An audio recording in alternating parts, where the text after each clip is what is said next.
മലയാള സിനിമയിലെ ഒരു പിടി പ്രഗത്ഭർ അവരാകെ കൂടി ഒരു സിനിമയിലെ ഒരുമിച്ചിട്ടുള്ളൂ. ആ ഒരു സിനിമയെക്കുറിച്ച് അവരെക്കുറിച്ചൊക്കെയാണ് ഞാൻ നിങ്ങളോട് ഡിസ്കസ് ചെയ്യാൻ പോകുന്നത്.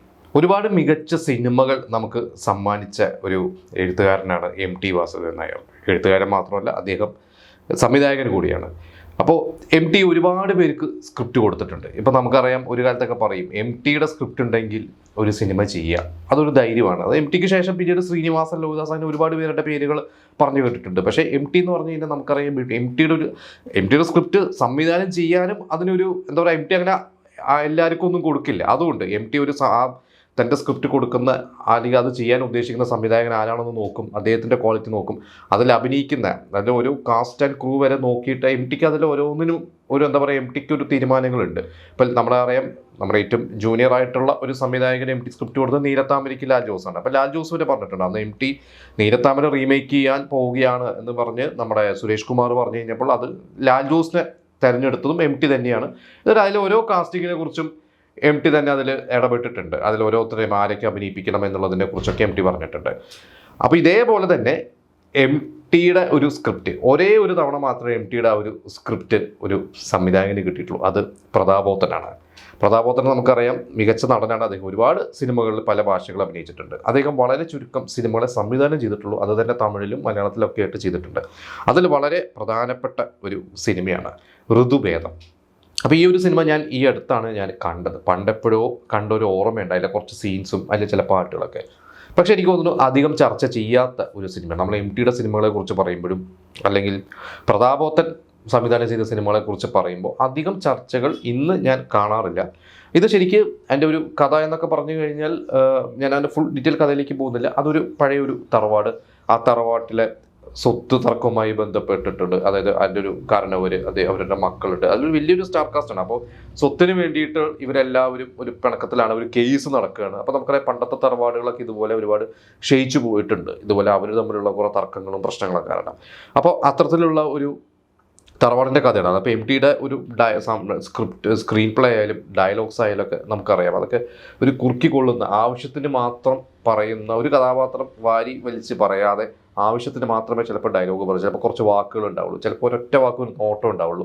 അതാണ് ആ ഒരു MT എന്ന് പറഞ്ഞ റൈറ്ററുടെ ബ്രില്യൻസ്. അപ്പോൾ ഇതിലൊരു വലിയൊരു സ്റ്റാർ കാസ്റ്റാണ്. ഇതിൽ ഒരു എന്ന് പറയുന്ന ആ ഒരു തറവാട്ടിലെ കാരണവരായിട്ടാണ് തിലകനാണുള്ളത്.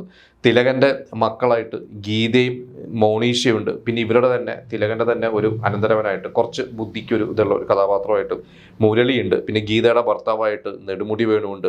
അവിടുത്തെ മറ്റൊരു കാരണവരായിട്ട് ശങ്കരാടിയുണ്ട്. പിന്നെ MG സോമൻ ഒരു റിസീവറായിട്ട്, ഒരു കോടതി ഏർപ്പാടാക്കുന്ന, ഇത് സ്വത്തർക്കം ബന്ധപ്പെട്ട് ഒരു കോടതി ഏർപ്പാടാക്കുന്ന റിസീവറായിട്ട് MG സോമനുണ്ട്. അപ്പോൾ പിന്നെ ഇതിൽ ഈ ഒരു തറവാടുമായി ബന്ധപ്പെട്ട് അവിടെ ചെറുപ്പം മുതൽ അവിടെയുള്ള അല്ലെങ്കിൽ ഇവരുടെയൊക്കെ ഒരു ജോലിക്കാരെയൊക്കെ പോലെ ഉള്ളൊരു കുടുംബം, ആ ഒരു കുടുംബത്തിലെ ഒരു അംഗമാണ് വിനീതിൻ്റെ ഒരു കഥ. വിനീതൊക്കെ വളരെ, എനിക്ക് തോന്നുന്നു, നഗശതങ്ങളൊക്കെ കഴിഞ്ഞിട്ട് ചെയ്യുന്ന ആ തുടക്കകാലത്തെ സിനിമയാണ്. വിനീതൊക്കെ വളരെ ചെറുപ്പമാണ്. അപ്പോൾ ഇതിൽ വിനീതിന് ഈ പറഞ്ഞ പോലെ മോണീഷയോട് ഒരു പ്രണയം തോന്നുന്നതും ഇങ്ങനെയൊക്കെ പോകുന്നതൊക്കെയാണ്. പക്ഷേ ഇതിൽ ഞാൻ പറയാത്ത ഒരു പേരും കൂടിയുണ്ട്. അത് ഇതിൽ ഒരു മാഷായിട്ട്, രാജൻ മാഷ് എന്ന് പറയുന്ന ഒരു കഥാപാത്രമായിട്ട് അഭിനയിച്ചത് അത് ബാലചന്ദ്ര മേനോനാണ്.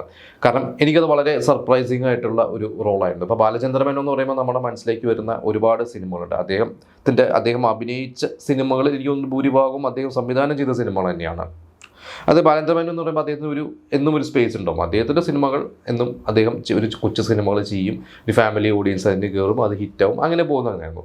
ഇപ്പോൾ പുറത്തുള്ള സംവിധായകർക്കും പുറത്തുള്ള റൈറ്റേഴ്സിനൊക്കെ കുറച്ച് സിനിമകളൊക്കെ അദ്ദേഹം ചെയ്തിട്ടുണ്ട്. അതിലൊരു വളരെ പ്രധാനപ്പെട്ട സിനിമയാണ് ഈ പറയുന്നത് ഋതുഭേദം എന്ന് പറയുന്ന സിനിമ.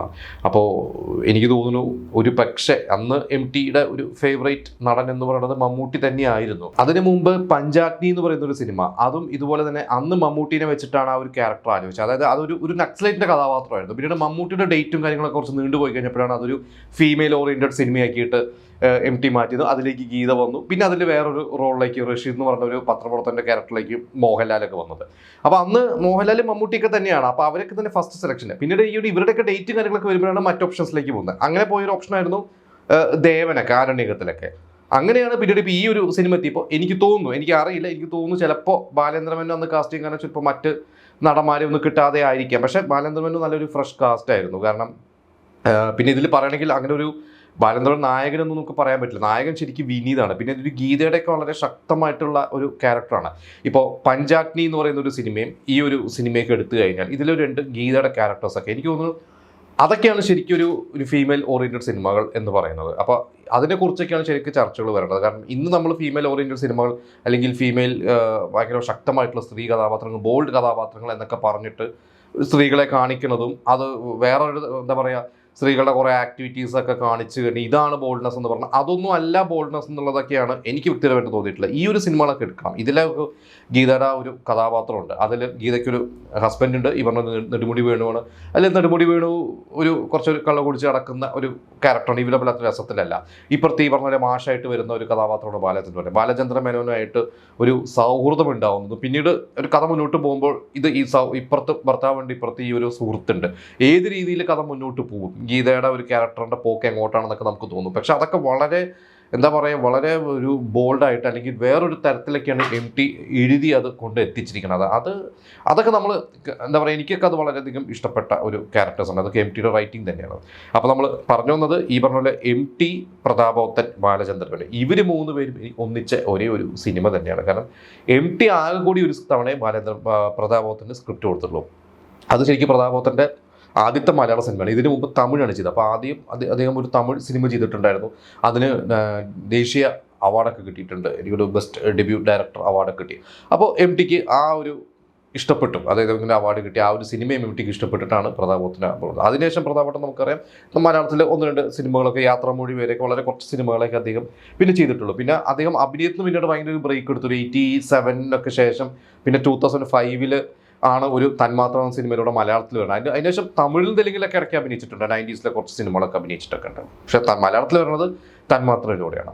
അപ്പോൾ എന്തായാലും ഈ ഒരു സിനിമയെക്കുറിച്ച് മറ്റൊരു കാര്യം പറയുന്നത്, ഈ വർഷങ്ങൾക്ക് ശേഷം കുറച്ച് കാലം മുമ്പ് എനിക്കൊന്ന് 2018 20 എന്തോ തോന്നുന്നു, അവിടെ അമേരിക്കയിൽ അവരുടെ മലയാളി അസോസിയേഷൻ അവർ ഈ ഒരു MTയുടെ ഈ ഒരു സ്ക്രിപ്റ്റ് അവിടെ ഒരു നാടകമായിട്ടും അവതരിപ്പിച്ചിട്ടുണ്ട്. അപ്പോൾ എല്ലാം കൊണ്ടും MTയുടെ മികച്ച സ്ക്രിപ്റ്റുകൾ എടുത്തു കഴിഞ്ഞാൽ പറയേണ്ട ഒരു തന്നെയാണ് ഇവരുടെ എല്ലാവരും പെർഫോമൻസ്. വിനീതായിക്കോട്ടെ, എൻ്റെ ക്ലൈമാക്സ് ഒക്കെ ഭയങ്കര ഞെട്ടിക്കുന്ന ഒരു ക്ലൈമാക്സ് ആണ്. എനിക്കൊന്ന് തിയേറ്ററിൽ അതൊക്കെ വൻ വിജയമൊന്നല്ലായിരുന്നു. കാരണം അത് ഞാൻ ആ ഒരു സസ്പെൻസ് പറഞ്ഞാൽ അത് ഇത് പോകും. കാരണം അതിൻ്റെ ഒരു ക്ലൈമാക്സ് ഭയങ്കര ഹെവി ആയിട്ടുള്ള ഒരു അങ്ങനത്തെ ഒരു ടോപ്പിക്കുമാണ് അവസാനമൊക്കെ കൊണ്ട് എത്തിക്കുന്നത്. അപ്പോൾ അതൊക്കെ നിങ്ങൾ എന്തായാലും കണ്ടിട്ടില്ലെങ്കിൽ എല്ലാവരും കാണുക. കണ്ടവർ അന്ന് തിയേറ്ററിൽ കണ്ടുകൊണ്ടുണ്ടെങ്കിൽ നിങ്ങളുടെ അന്നത്തെ എക്സ്പീരിയൻസ് ചെയ്തിട്ട് അന്നത്തെ ഒരു ബോക്സ് ഓഫീസ് സ്റ്റാറ്റസ് ഈ പറഞ്ഞ പോലെ കാസ്റ്റിങ്ങിലെ ഒരു ഫ്രഷ്നെസ് ഒക്കെ അന്ന് എങ്ങനെയെന്ന് നിങ്ങൾ എക്സ്പീരിയൻസ് ചെയ്തെന്നുള്ളത് നമുക്ക് പറയാം.